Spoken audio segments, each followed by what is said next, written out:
Today we went to church, and it's a new church that I went to, and let me just say, it really was relieving to see that a pastor, really cares about his church, because there's a lot of things that's going on right now, and there's a lot of pastors that don't truly care about their church. And the church we went to, you can tell that he was anointed and the Holy Spirit was just running through him, and I really felt the message. For me, church isn't just about going. Church is, when I go, I need to feel the Holy Spirit. I need to feel him move. I need to feel comfortable in knowing that the pastor is really anointed to be preaching the gospel. And I felt that that particular pastor was just amazing. I felt like he did a really, really great job. He actually read from the book of Revelation, and a lot of things that he said were just amazing. So my son, actually, all my kids went with me, but my son, my oldest son, he went with me, and he's going to talk a little bit in a second about what he heard from Revelation, because I was pleasantly surprised when the preacher actually said that he was going to be preaching out of Revelation, because not a lot of pastors will preach out of that book.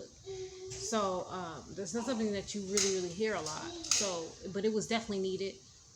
This morning I was feeling a bit tempted and weak-willed, and the book of Revelation just made me zone into who I am as a person down here on earth, the warrior that I am and the prayer warrior I am, to stand firm in the foundation that Christ has set for me.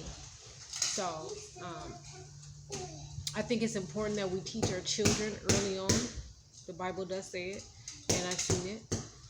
It's important to teach your children early on about Christ and how they should love Christ and the kind of relationship they should have with him.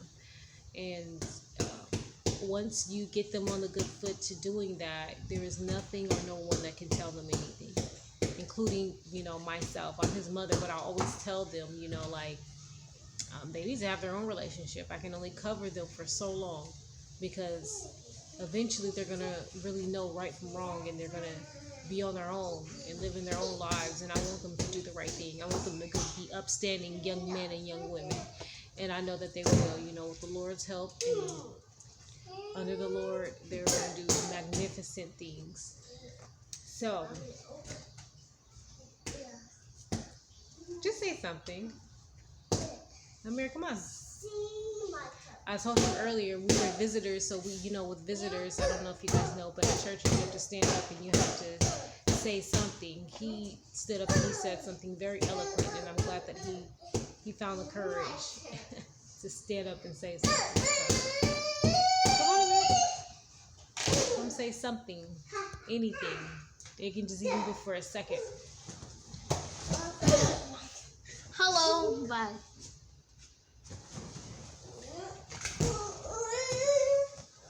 Come on, you already agreed that you would do it. No, I didn't. I said. Come on, Amir. I said yeah. I was like, no, I don't want to do it. Let them see an 11-year-old that actually knows something about Revelation. Here. Come on, Amir. And that hatch opened. Okay, come on. No, I don't want to do it. Come on, Amir. Just say something. I did. No, come here. I did say something. Come here. You already said that you would. Come on. I said hi. Be a man of your word. Come on. I said yeah, Come and on. then I was like, no, I don't want to do it anymore. Come on. Just 5 seconds. Tell us what you learned from Revelation. Just one thing. Let's see if he was listening, y'all. I learned that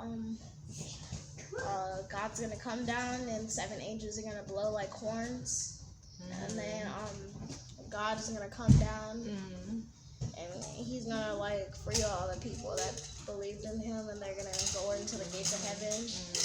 And the people that didn't believe in God are gonna stay down there in literal hell for about 7 years. Yeah. Okay. He was listening. See? So, I'm just happy.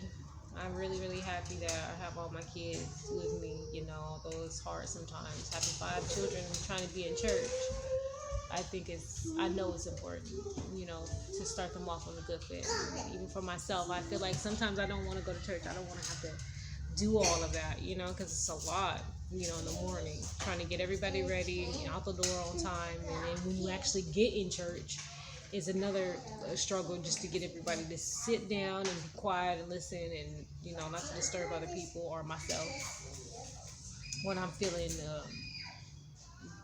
I'm feeling the Holy Spirit. I want to be able to, really listen. But, God is awesome. Let me just say that, He pulls me through each and every time, So, go to church, fellowship with other believers, because it's worth it, And it's worth it to actually hear the message. If it's a great message preached by the pastor, there's always a reason for everything. So if it's a great message, if it's not a not so great message, you're going to take something out of it. So, all right, y'all. God bless. Peace.